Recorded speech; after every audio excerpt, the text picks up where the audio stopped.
আমের আচার বানানো হলো। আর এই আমের আচার গরমের সময় ভাত দিয়ে খেতে কিন্তু অনেকই মজা, এবং গরমে খিচুড়ি বা নিরামিষ বা এমনি মুখে স্বাদ না থাকলে এই আচার একটু খেলে ভালো লাগে। হঠাৎ করে তো আচারটা বানালাম, সেটা দেখানো হয়নি। আর অনেক আচারের ভিডিও আমার দেওয়া আছে ইউটিউবে এবং পেজে। তো যদি আপনাদের লাগে কমেন্ট করে জানাবেন। তবে এই আচারটা প্রায় 6 মাসের মতো বয়ম ভরে সর্ষে তেল দিয়ে কাচের বয়মে রাখা যায়।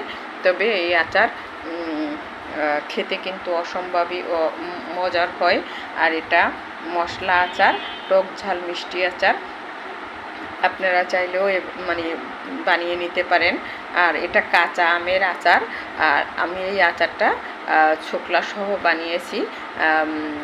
খেতে কিন্তু ছোকলাগুলো একেবারেই নরম, খেতে কিন্তু শুধু শুধুও বলেন বা যে কোনো ভাত দিয়ে বা ডাল দিয়ে খিচুড়ির সাথে খেতেও কিন্তু অসম্ভব মজার। তো সবাই ভালো থাকুন, সুস্থ থাকুন।